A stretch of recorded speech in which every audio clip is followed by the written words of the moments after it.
하겠습니다. 그리스도의 복음. 그리스도의 복음.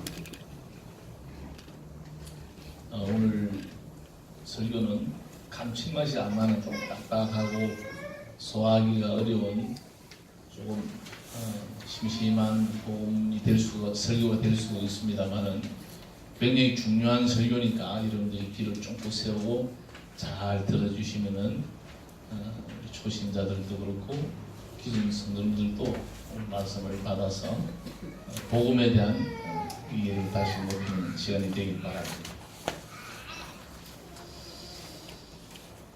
이 갈라디아서를 쓸 당시에 그 갈라디아 교회의 모습은 오늘 본문에도 나옵니다만 다른 복음을 강조하는 유대 기독교로 인해서 혼란을 가져왔습니다. 그들은 예수님을 믿더라도 율법, 모세 율법을 지켜야 하고 할례를 받아야 하고 이런저런 예수님의 복음에서 조금 거리가 있는 부분들을 더 강조하는 경향이 있었습니다. 이러한 소식을 전해들은 바울은 몹시 화가 났습니다. 화가 났다는 것은 갈라디아 교회에서 들려오는 소식 중에 바울은 예수님의 사도가 아니니까 바울 말 들을 필요도 없다 소리까지 바울이 들은 거예요. 바울이 우리가 이 사람들 간의 그 관계에서 화를 내는 그런 화보다는 의문이 일어났습니다. 이 갈라디아서를 가만히 읽어보면요, 바울이 기록한 서신 중에서, 신약 성서 중에서 서두에 인사가 없고 감사의 말로 시작하지도 않고 축복의 말로 끝맺음을 하지 않는 유일한 서신이 갈라디아서입니다. 이 갈라디아서는 정말 필요에 의해서 바울이 쓴 서신이에요. 그리고 그 내용에 보면은 오늘 본문에도 저주라는 단어 2번 나옵니다. 조금 이렇게 좀 다른 복음에 대해서 이렇게 막 흥분하면서 쓴 복음서라고 보면은 여러분들이 좀 이해를 할 수 있고, 그렇게 해서 이제 갈라디아에 접근을 하겠습니다. 바울은 오늘 본문에서 복음의 순수성은 목숨을 바쳐 지켜야 할 진리임을 강조합니다. 복음이 변질되면 마치 무정란과 같다. 그 모양은 똑같지만 그 안에 생명이 없다. 아무리 품어도 무정란은 병아리가 되지 않습니다.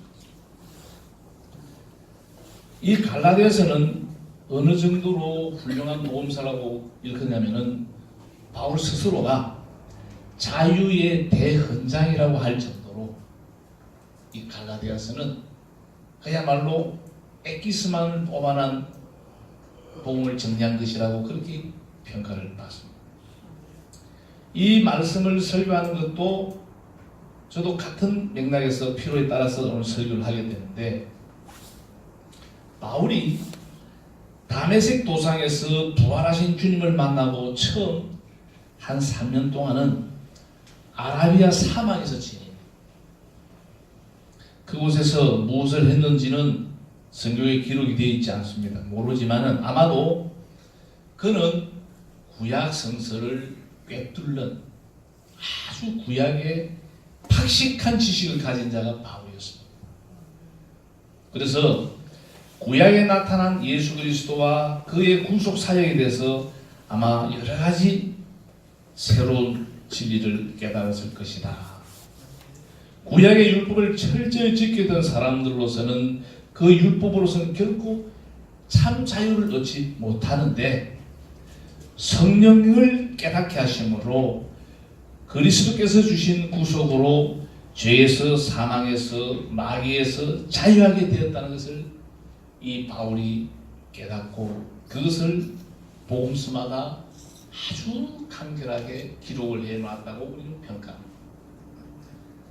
한 30년 동안 선교의 사역을 한 3차 전도여행까지 다니는데 그는 가는 곳곳마다 교회를 세우고 그리스도의 십자가의 복음을 전거했습니다. 제가 오늘 제목을 주보에 또 기록하고 제목이 길을 가지고 그리스도의 복음이라고 했는데 저희 설교 원고에는 그리스도의 십자가의 복음이라고 되어 있습니다. 십자가는 단어를 오늘 제목에서 뺐는데 그만큼 이 십자가의 복음이 중요합니다. 그러면 오늘은 제가 6절부터 10절까지 한 절 한 절씩을 해석을 하는 방향으로 해서 설교를 전개하려고 하는데 다소 시간이 걸리기 때문에 7절 부분은 제가 생략을 할 겁니다. 오늘 제가 여러분들 유인물 안에서 나눠줬는데 여러분 저 설교를 지금은 그 유인물을 보지 마세요. 저 설교를 다 듣고 여러분이 그걸 한번 쫙 읽어보면은 아마 일목요연하게 이해가 되리라 봅니다. 지금은 그 유인물을 볼 필요고 저를 보면 됩니다. 그럼 6절입니다. 그리스도의 은혜로 너희를 부르신 이를 6절입니다. 그렇다면은 하나님이 성도들을 부르신 목적이 뭐냐? 오늘 6절에 보니까 너희를 부르시니 저와 여러분을 불렀다 이거예요. 부른 목적이 뭐냐? 첫 번째입니다. 고린도전서 1장 9절에 보니까 그의 아들 예수 그리스도와 더불어 교제케 하기 위해서 부르셨다. 우리와 교제하기 위해서 불렀다는 겁니다. 굉장히 함축된 내용입니다만 그냥 그 팩트만 우리가 기억을 합시다. 그리스도와 더불어 교제하기 위해서 우리를 불렀다. 두 번째는 뭐냐? 데살로니가전서 4장 7절에 보니까 성도들로 하여금 부정한 가운데 있지 아니하고 거룩한 삶을 살도록 불렀다. 하나님은 저와 여러분을 부를 때에 구별된 자리를 불렀습니다. 하나님으로 더불어 우리가 거룩한 무리가 되기 때문에 거룩한 삶을 살아야 된다. 세 번째로 고린도전서 7장 15절과 골로새서 3장 15절을 보니까 평화를 위해서 부른다. 우리는 어떻게 보면은 이 평화는 하나님과 우리가 죄로 말미암아 도무지 같이 할 수 없는 지금 왼수가 됐는데 이 부분들을 화해시키는 화목 제물 되신 예수 그리스도의 사역. 우리가 세상에 나가서 예수를 모르는 사람들을 예수와 연합하게 하는 이 평화의 도구로 우리가 사용된다는 것을 기억하면 돼요. 네 번째입니다. 데살로니가전서 2장 12절을 보니까 하나님의 나라와 그의 영광을 위해서 부르셨다. 하나님의 영광을 위하여 저와 여러분이 먹든지 마시든지 살든지 죽든지 하나님의 영광을 위하여 살게 하기 위해서 우리를 부르다. 다섯 번째입니다. 데살로니가서 후서 2장 13절을 보니까 진리를 믿음으로 예수를 믿음으로 구원 얻기 하기 위하여 우리를 불렀다. 그러니까 종합적으로 우리를 구원하게 하기 위해서 불렀다는 것. 이와 같이 성부 하나님은 그의 백성들을 부르셔서 구원을 얻게 하십니다. 그러나 갈라디아 교회에는 부르신 하나님부터 떠나는 자들이 있었고 당시 갈라디아 교회는 거짓된 유대주의자들이 하나님을 빙자하여 율법의 교훈들을 가르침으로 성도들을 미혹하고 혼란에 혼란을 가져갔습니다. 그래서 거기에서 이 바울이 어분하고 흥분하여 이 갈라디아서를 기록했다는 거예요. 그리고 우리가 갈라디아서를 읽을 때에 이 개념을 알고 접근하면 굉장히 도움이 돼요. 쏙쏙 들어오게 돼요. 오늘 6절에 보니까 다른 복음이 나오는데 복음이 아닌 왜곡된 복음을 의미합니다. 이 왜곡된 그릇된 복음은 이미 복음이 아니다. 왜냐하면 복음은 하나님께서 주신 것으로 완전하기 때문에 사도가 이 부분에 대해서 강조합니다. 그리스도의 은혜로 너희를 부르신 이를 이같이 속히 떠나 다른 복음을 쫓는 것을 내가 이상히 여긴다. 6절 말씀이 본문의 말씀입니다. 이 말은 우리를 부르신 십자가의 은혜를 떠나서 다른 은혜를 쫓는다는 겁니다. 교회는 분명히 십자가의 은혜를 말해야만 하는데, 왜냐하면 십자가의 은혜를 말하지 않으면 기독교도 아니고 교회도 아니다는 것을 분명히 지금 바울이 강조합니다. 그러나 그 은혜가 우리를 죄인의 자리에서 부르신 은혜인지 아니면 다른 은혜인지를 대한 구별이 없습니다. 주님께서 우리를 죄인의 자리에서 부르시다는 것은 그냥 불러내시고 그것으로 끝나겠다는 것이 아니라 부르심의 자리 이동을 말합니다. 부름을 받은 자는 모든 것이 자리 이동을 해야 된다는 거예요. 싸잡아서 이쪽의 자리에서 다른 쪽으로 옮김을 받았다는 뜻이고, 이것이 십자가의 은혜입니다. 다시 말해서 죄인의 자리에서 의인의 자리로 옮김을 받은 것인데, 그 의인의 자리가 바로 십자가의 자리인 것이다. 굉장히 어려운 부분입니다. 우리가 혈과 육이 살아서는 자리를 옮겼다고 볼 수 없는 거예요. 이제 내 속에는 그리스도가 사시고 그리스도가 나의 주인이 되시고 나의 모든 것이 그리스도화 되어 가야만이 진정한 복음을 받았다고 이야기할 수 있는 거예요. 복음이라고 하는 것은 하나님께서 사람의 구원을 위해서 예수 그리스도를 통해 주신 기쁨의 소식을 말하는데, 복음에 해당되는 헬라어 유앙겔리온이라고 하는 이 원어는 전쟁의 승리를 알리는 자에게 보상이나 승리 메시지를 의미하는 좋은 소식이라는 그런 뜻을 가지고 있습니다. 시편이나 선지서 등에서는 이 유앙겔리온이라는 단어를 하나님의 통치가 이루어질 것이라고 하는 구원의 기쁜 소식을 말하는 단어로 사용을 하기도 했습니다.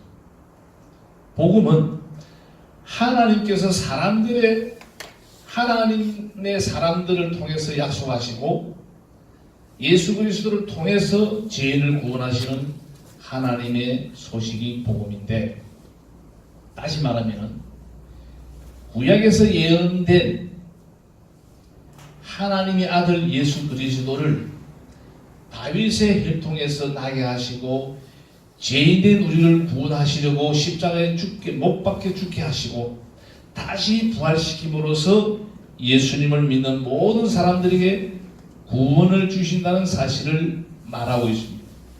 복음의 핵심은 그리스도입니다. 바로 예수입니다. 그러면은 로마서 3장 23절을 보니까 하나님은 공의로우신 분으로 죄를 지은 사람은 심판할 수밖에 없다. 로마서 3장 23절, 모든 사람이 죄를 범하였음에 하나님의 영광에 이르지 못하리니. 로마서 3장 25절, 그 다음 절 갑니다.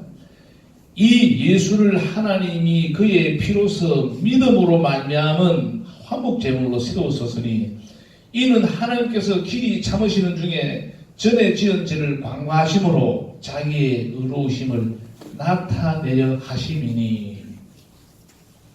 예수님께서 죄인된 인류를 위해서 대신 속죄 제물로 자신을 드림으로써 우리의 죄의 대가를 지불하셨다는 내용입니다.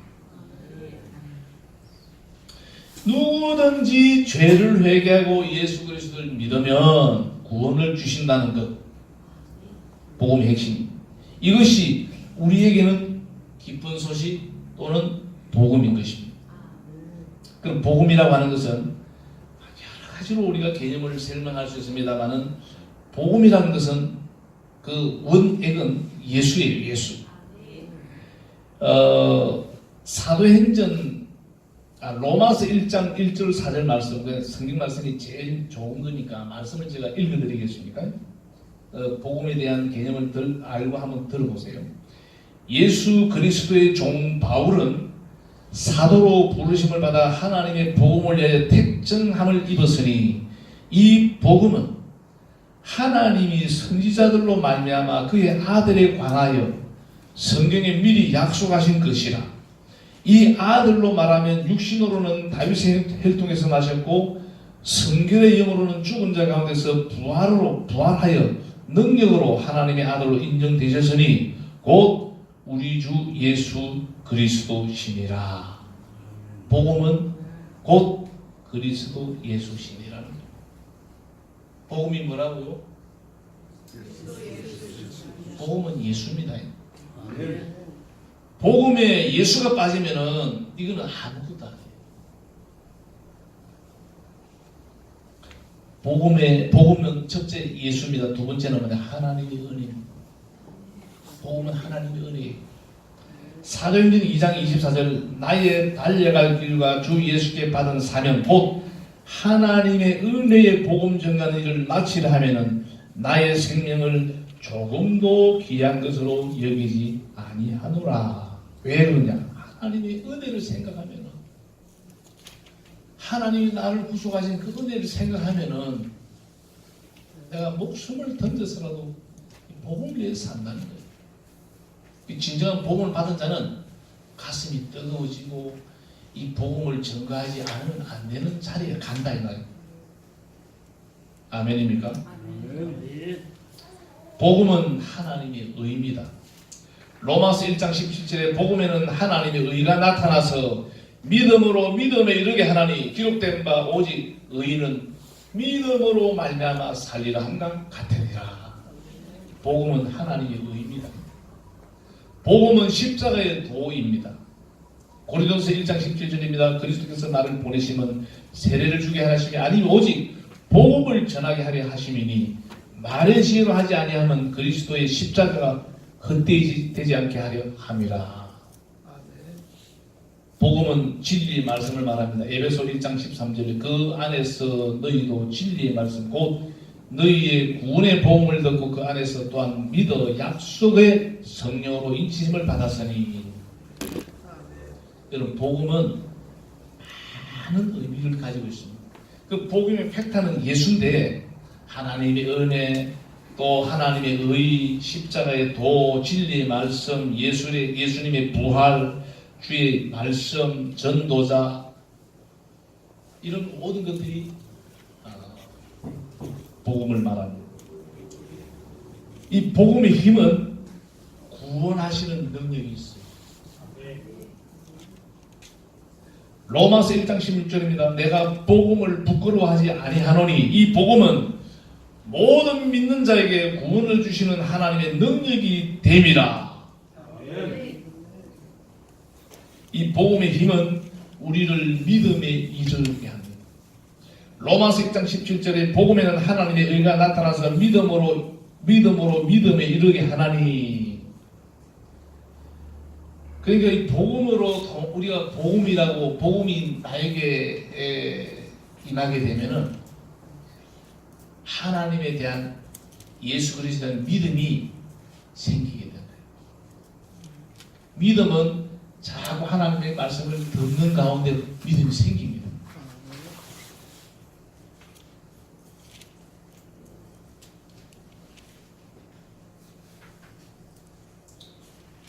복음의 힘은 진리를 지키게 하는 힘이 있습니다.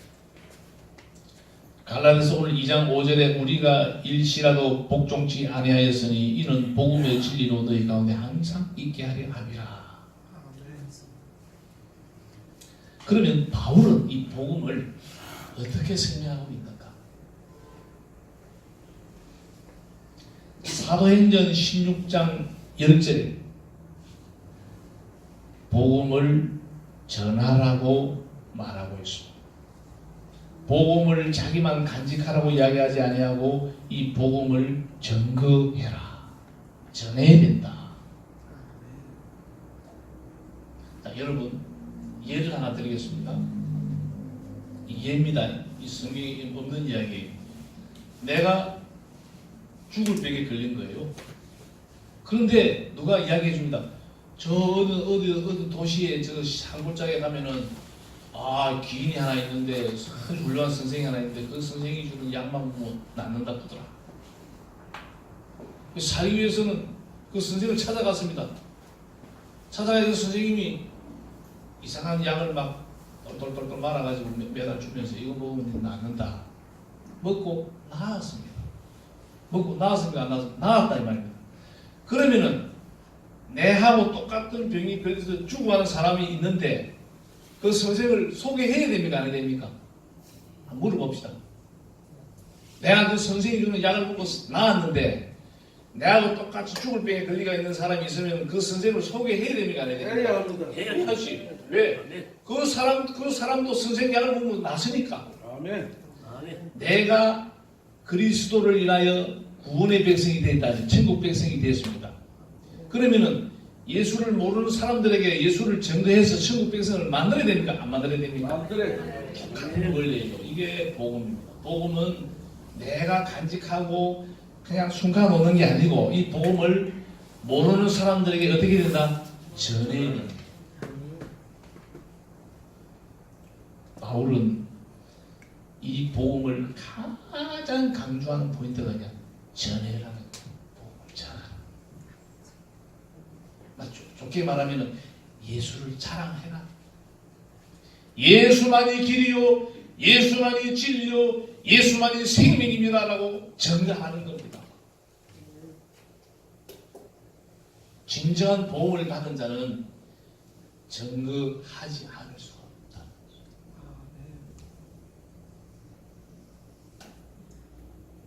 그러면 우리에게는 복음을 받은 저와 여러분에게는 약간의 책임이 따릅니다. 이 복음을 모르는 자들에게 복음을 어떻게 해야 된다고요? 전해야 된다. 그들이 믿든 안 믿든 복음을 전해야 된다는 겁니다. 우리의 중교회가 2019년도에 복음을 증거하는 증거자가 되어야 될 줄로 믿습니다. 전도자가 되어야 될 줄 믿습니다. 바울은 이 복음을 자신의 사명으로 여깁니다. 사명. 한번 따라서 복음은 사명이다. 사도행전 20장 24절 나의 달려갈 길과 주 예수께 받은 사명고 하나님의 은혜의 복음 전가기를 마치려 하면은 나의 생명을 조금도 귀한 것으로 여기지 아니하노라.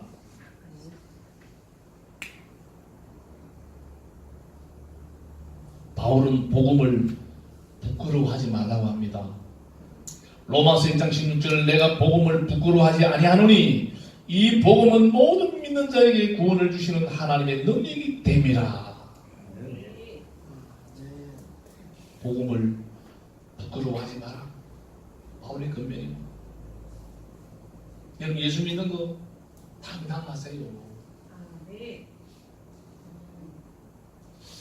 어찌 보면은 저기 성당 다니는 사람 같고 어찌 보면 촉발 절에 가는 사람 같고 긴가민가 도대체 저 사람이 교회를 나가는 사람인지 아닌지를 그렇게 예수 믿지 말라는 거예요.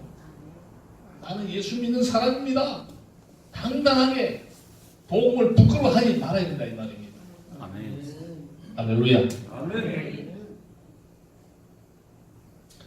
오늘 시간 관계상 7절 다른 복음이라는 부분인데 7절은 제가 생략하고요. 8절 넘어가는데 다음에 한 이단에 대해서 설교할 때 이 부분을 제가 다루도록 하겠습니다.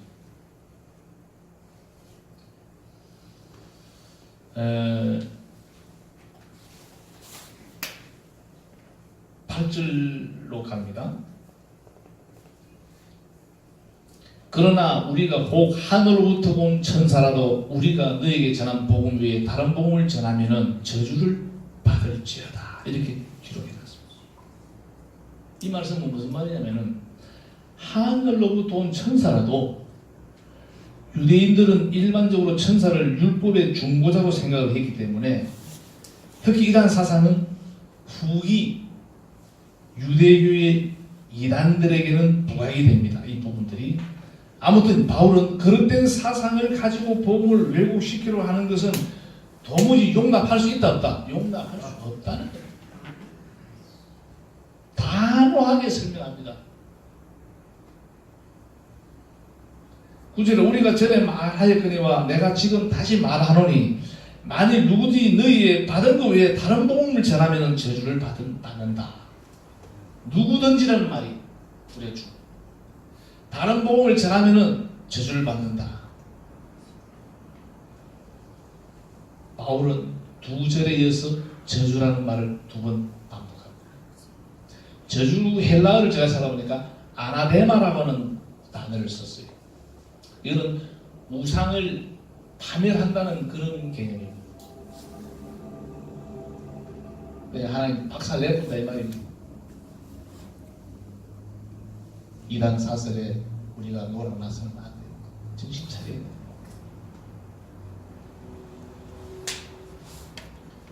마지막 10절로 갑니다.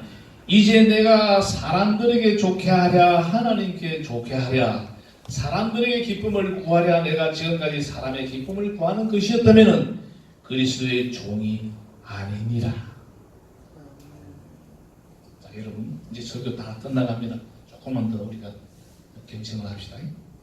사람의 기쁨을 구하는 것이었더라면은 갈라디아 교회의 유대주의자들은 율법적인 배경을 갖지 못하면은 그리스도의 십자가도 헛된 것에 불과하다고 가르쳤던 것 같습니다. 그래서 그리스도의 십자가만을 전가하는 바울의 가르침은 사람의 환심을 사려고 율법의 요구들을 포기한 것이라는 비난을 받게 됩니다. 그러나 바울은 이에 대해서 자신을 추종하는 세력을 얻으려는 인간적 야심을 결코 갖지 않겠다고 하는 분명한 선언이기도 합니다. 제가요 며칠 전에 유튜브에 올라온 그 영상 중에 명성교회에 대해서 요즘에 좀 다루지 않습니까? 명성교회 안에 교회 안에 무슨 기념관을 만들어 놨는데 거진 김사만 목사가 예수 비슷하게 그리지 모든 걸 해놨어요. 그래서 김사만 목사하고 사진 한번 찍으면 막 그게 막 천국 가는 걸로 그 정도로 이 김사만 목사를 신길 거예요. 돈이 많으니까 쓸 데가 없으니까 희한한 걸 만들어가지고.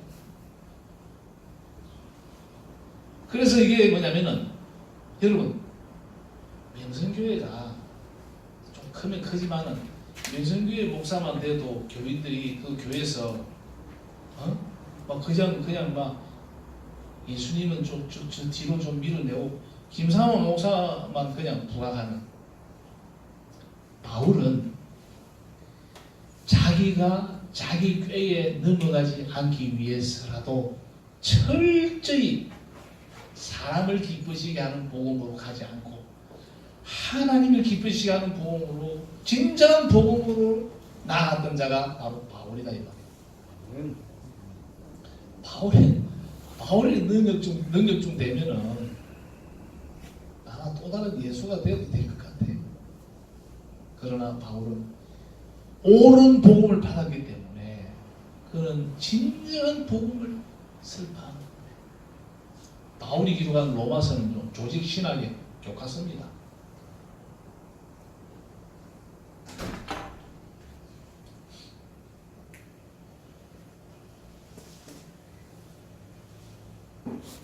그렇다면은 복음과 다른 복음 아닌 다른 복음 어떻게 구분하는가?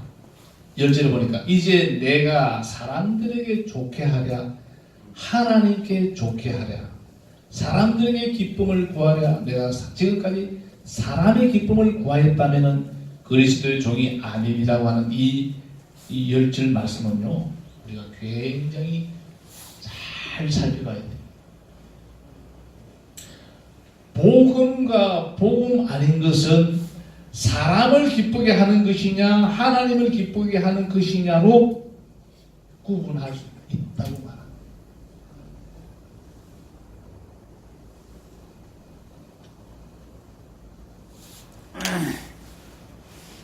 우리가 오늘 6절부터 4절에 가보니까요 그리스도께서 하나님 곧 우리 주 아버지의 뜻을 따라 이 악한 세대에서 우리를 건지시려고 우리 죄를 위하여 자기 몸을 들이셨으니 결국 복음이라고 하는 것은 예수 그리스도의 십자가를 말하고 있습니다. 예수님께서 이 땅에 오셔서 자기 몸을 희생하지 않았더라면 십자가에서 우리를 대신해서 구속의 제물이 되지, 화목 제물이 되지 않았더라면 복음은 아무것도 아닌 거예요. 예수님께서 이 땅에 오셨다가 올라가셨다고 끝납니다. 우리와 아무 관계가 없습니다.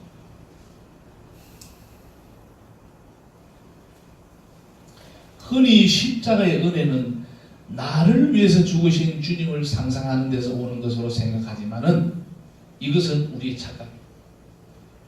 예수 그리스도의 십자가의 은혜는 내가 전적으로 예수 그리스도의 십자가 안에 있을 때에 주어지는 것이다. 십자가 안에 있다는 것은 세상에 대하여 죽은 자, 복음에 대해서는 목숨도 아끼지 않는 그런 우리의 강력한 결단이 있어요.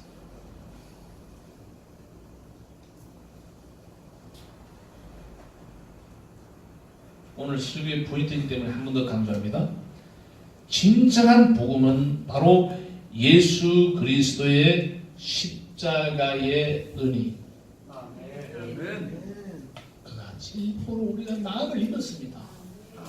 그가 희생함으로 우리가 살아났습니다. 그가 3일 만에 부활하심으로 우리가 영생할 수 있습니다.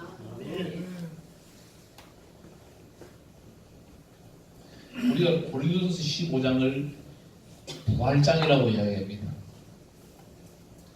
부활이라는 것은 복음의 가장 하이라이트가 예수의 부활이에요. 조금 더 가면은 예수의 다시 오심까지가 복음입니다. 예수님이 재림하는 것, 예수님이 오시고 고난 당하시고 죽고 장사되고 부활하고 성천하시고 다시 오시는 재림 주님까지가 복음의 완성이에요. 복음은 뭡니까? 그리스도입니다. 예수님. 제가 서두 얘기, 오늘 설교는 좀 딱딱하다. 그래 오늘 설교를 잘 좀 들어야 돼요.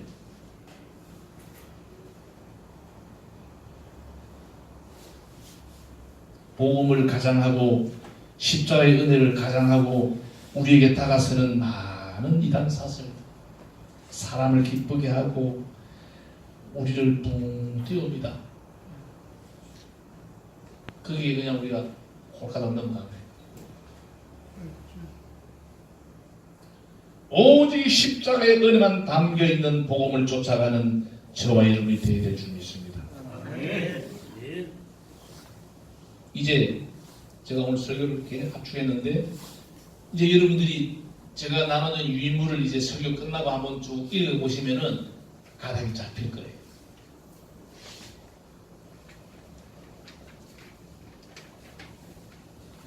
말씀을 맺겠습니다. 우리는 하나님의 복음을 얼마만큼 귀한 것으로 알고 이것을 우리가 자랑하고 이것을 전해야 되는데 이 부분에 대해서 얼마나 최선을 다했는가 오늘 한번 자신을 돌아봤으면 합니다. 사랑하는 믿음의 형제 여러분, 저와 여러분이 신앙을 경주하는 그 목적이 뭐냐?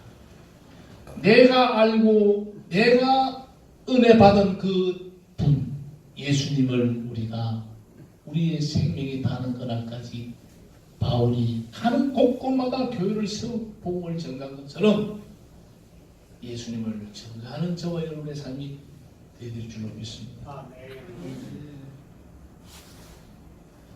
우리 신장님, 법무사, 또 장모님, 그 경찰 출신 다 직업이 있잖아요. 엄격히 말하면은 이게 다 부업입니다. 복음을 전가하게 한 부업.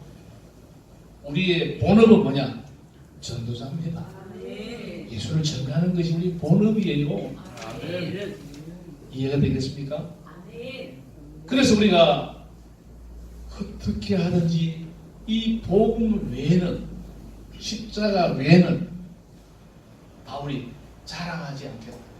십자가 외에는 자랑하지 않겠다고 이야기한 그 포인트를 우리가 알아야 돼요. 바울이 복음에 대한 그 열정은요, 오늘 제가 이런 거 다 전달하지 못합니다.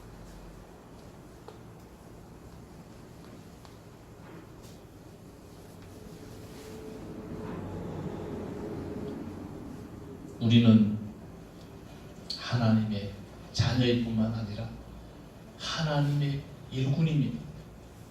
하나님의 일을 하는 사람들이에요. 오늘 이후로는 이 그리스도의 십자가의 복음을 자랑하시기 바랍니다. 아멘. 자랑하시기. 아직까지 이 복음을 모르는 자들에게 복음을 자랑하시고 증거하셨어. 많은 우리가 어느가 다르고 북도 외국에 가서 선교 못할 망정, 내가 만나고 싶지 않아도 자연스럽게 만나지는 직장 동료, 동네 친구, 부모, 형제, 자녀, 그냥 자연스럽게 만나는 사람들 중에 예수 안 믿는 사람 있으면 예수를 소개하고, 내가 믿는 예수 이렇게 좋은데 당신은 믿어보세요. 일당을 줘서라도 사서라도 한번 데려올 수 있는 그런 열정. 제가 금년 신년 주일날 빨간 넥타이 메고 올라섰는데 열정을 설교에서 섰습니다. 여러분, 이번 2019년도에는 복음에 대한 열정이 식어지지 않도록 그 최선을 다하는 금년 한 해가 되시기를 주님의 이름으로 축복합니다. 기도하겠습니다.